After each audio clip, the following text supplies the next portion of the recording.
हरे कृष्णा। हिंदू धर्म में पूर्णिमा तिथि बहुत ही महत्वपूर्ण मानी जाती है। यह तिथि भगवान विष्णु, माता लक्ष्मी जी और चंद्रदेव को समर्पित होती है। धार्मिक मान्यताओं के अनुसार कार्तिक मास की पूर्णिमा को सभी देवी देवता धरती पर आते हैं और गंगा तट पर दिवाली मनाते हैं। इसके अलावा यह भी मान्यता है कि इस दिन भगवान शिव ने त्रिपुरासुर नाम के एक राक्षस का वध किया था, जिसके कारण इस तिथि को पूरी पूर्णिमा या त्रिपुरारी पूर्णिमा के नाम से जाना जाता है। इस दिन स्नान दान करने के अलावा भगवान शिव और माता पार्वती की पूजा करने से सभी शुभ फलों की प्राप्ति होती है। कार्तिक पूर्णिमा के दिन प्रदोष काल में किसी नदी या तालाब में दीपदान करने का भी विशेष महत्व है। इस दिन सुबह ब्रह्म मुहूर्त में किसी नदी या तालाब में दीपक प्रज्वलित करके दान करें। यदि सुबह संभव ना हुआ हो तो शाम के समय आप दीपदान कर सकते हैं। ऐसी मान्यता है कि कार्तिक पूर्णिमा के दिन दीपदान करने से घर में खुशहाली और सुख समृद्धि आती है। कार्तिक पूर्णिमा के साथ ही कार्तिक मास का भी समापन हो जाता है। ऐसे में जिन भी भक्तों ने पूरे कार्तिक मास का व्रत या नियमों का पालन किया है, उन्हें आज के दिन सुबह से लेकर शाम तक व्रत रखने के बाद शाम के समय उद्यापन करना चाहिए। किस प्रकार से आपको पूजा करनी है, उद्यापन करना है या किस प्रकार से आपको दीपदान करना है, यह सारी जानकारी आज की इस वीडियो में आपको मिलने वाली है। सबसे पहले जानिए शुभ मुहूर्त के बारे में। पूर्णिमा तिथि प्रारंभ होगी 15 नवंबर दिन शुक्रवार सुबह 6:20 से और पूर्णिमा तिथि समाप्त होगी 16 नवंबर शनिवार सुबह 2:58 पर। इसी के साथ साथ श्रोताओं, हम आपको बता दें कि देव दिवाली या कार्तिक पूर्णिमा साल 2024 15 नवंबर शुक्रवार को ही मनाई जा रही है और पूर्णिमा व्रत और स्नान दान भी आज ही के दिन किया जाएगा। और इसी के साथ साथ मणिकर्णिका स्नान का जो महत्व है वो भी आज ही के दिन किया जाएगा। सत्यनारायण भगवान का व्रत भी जो है वो शुक्रवार के दिन ही रखा जाएगा। अब जानिए इस दिन रहने वाले मुहूर्तों के बारे में। 15 नवंबर शुक्रवार को सूर्य उदय होगा सुबह 6:44 पर और सूर्य अस्त होगा शाम को 5:38 पर। ब्रह्म मुहूर्त सुबह 5:08 से 5:56 तक रहने वाला है और अभिजीत मुहूर्त सुबह 11:49 से 12:33 तक।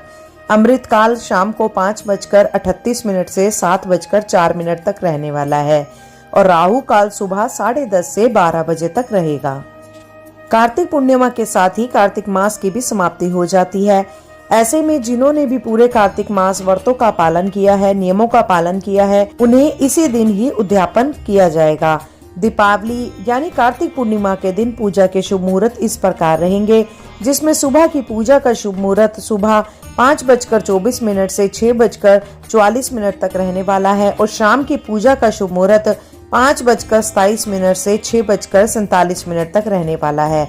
विजय मुहूर्त दोपहर 1:53 से 2:36 तक रहने वाला है और गोधूली बेला शाम को 5:27 से 5:54 तक रहेगी, जिस समय आप गौ माता की पूजा कर सकते हैं। गाय के आसपास या गौशाला में दीपदान कर सकते हैं। पूर्णिमा के दिन चंद्रदेव की पूजा की जाती है, तभी व्रत पूर्ण होता है। चंद्र उदय का जो समय रहने वाला है वो शाम को 5:08 पर रहेगा।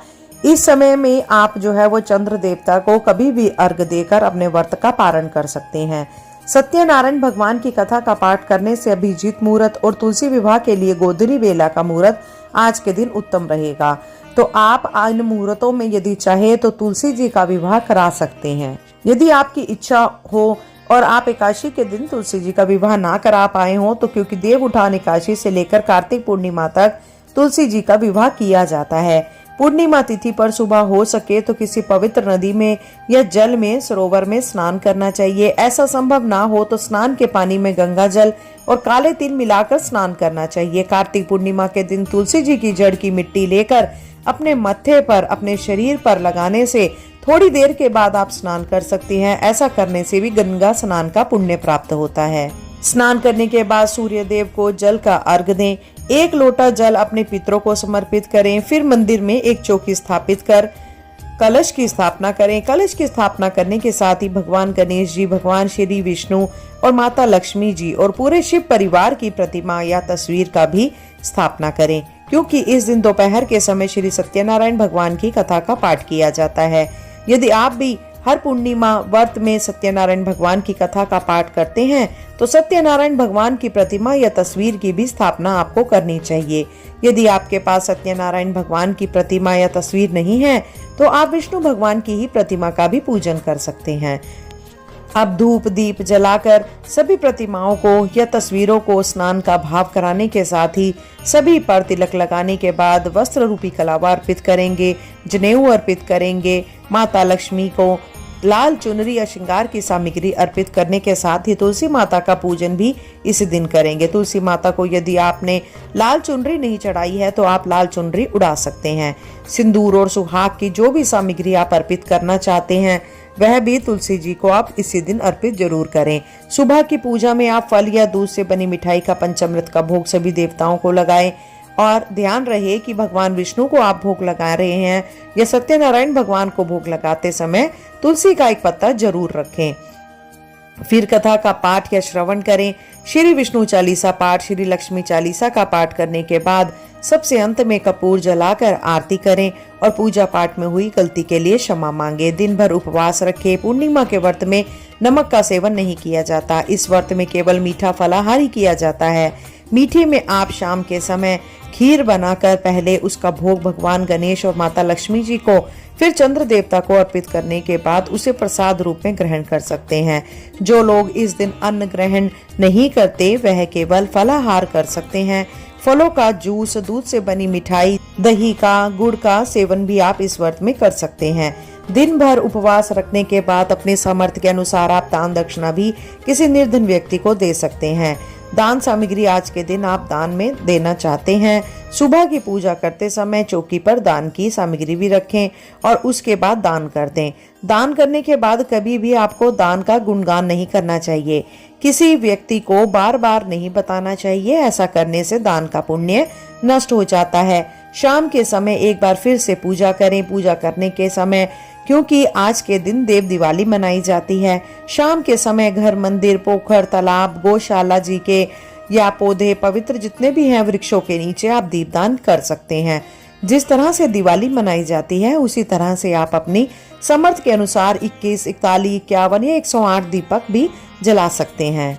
जो लोग पूरे साल दीपदान नहीं कर पाते हैं या जो लोग पूरे साल भर के दीपदान का पुण्य केवल एक दिन में ही प्राप्त करना चाहते हैं तो वह शाम के समय 365 बाती का दीपक बनाकर उसे पवित्र वृक्ष के नीचे या भगवान विष्णु के समक्ष या अपने आराध्य देवी देवता के समक्ष जलाकर दीपदान कर सकते हैं। ऐसा करने से भी आपको पूरे साल भर में किए गए दीपदान का पुण्य एक ही दिन में प्राप्त हो जाता है। आज के दिन बहते जल में दीपदान किया जाता है। बहते जल में दीपदान करना संभव ना हो तो घर पर ही एक बड़ी सी परात में जल भरकर गंगा जल मिलाकर काले तिल डालकर आप उस पर पीपल के पत्ते पर गोल बत्ती घी में डुबोकर या तिल के तेल में डुबोकर रख सकते हैं और जलाने के बाद जिस तरह से बहते पानी में दीपक को तराया जाता है उसी तरह से आप तैरा सकते हैं। यह दीपक आप 5, 7, 11 या 21 की संख्या में जला सकते हैं। इसके अलावा जहाँ पर भी आप घर में पानी भर कर रखते हैं उस जगह पर एक दीपक जला सकते हैं। आसपास नदी तालाब हो वहाँ पर दीपदान कर सकते हैं। पीपल के वृक्ष में, क्योंकि शुक्रवार का दिन है तो पीपल के वृक्ष में आप दीपदान कर सकते हैं। वट वृक्ष के नीचे, बेल पत्र के नीचे आप दीप जला सकते हैं। घर में इस रात को अंधेरा नहीं होना चाहिए। हमारे घर में यदि अंधेरा रहता है तो घर में महालक्ष्मी जी का आगमन नहीं होता।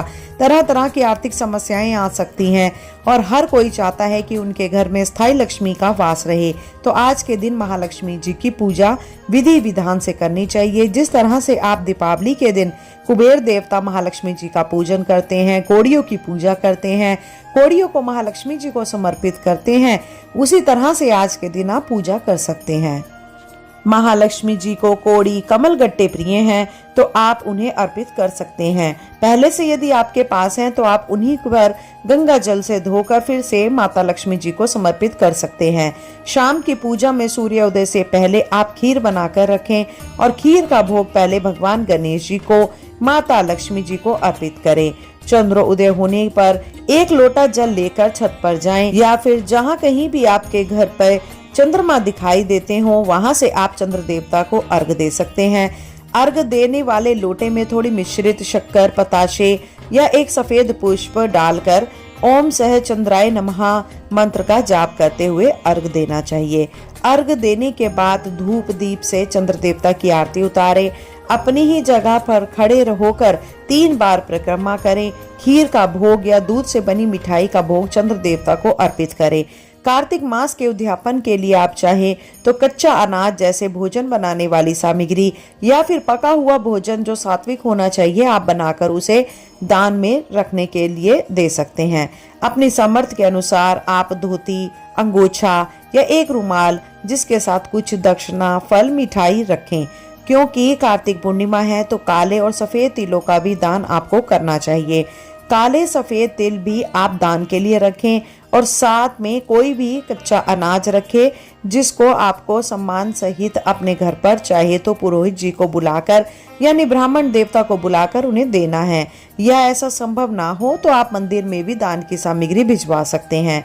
क्योंकि कोई भी व्रत हो बिना उद्यापन के अधूरा रहता है, तो उद्यापन आप अपनी सामर्थ्य के अनुसार जैसा भी आपका बजट हो उसके अनुसार करें। यदि आप आर्थिक रूप से संपन्न हैं तो आप विधि विधान से पुरोहित जी से अपने घर पर बुलवाकर उनके द्वारा उद्यापन संपन्न करा सकते हैं। नहीं तो आप केवल जो आपको दान सामग्री दे सकते हैं, आपकी जो सामर्थ्य है, जो आपकी इच्छा है, वह आप सामग्री मंदिर में भिजवा सकते हैं।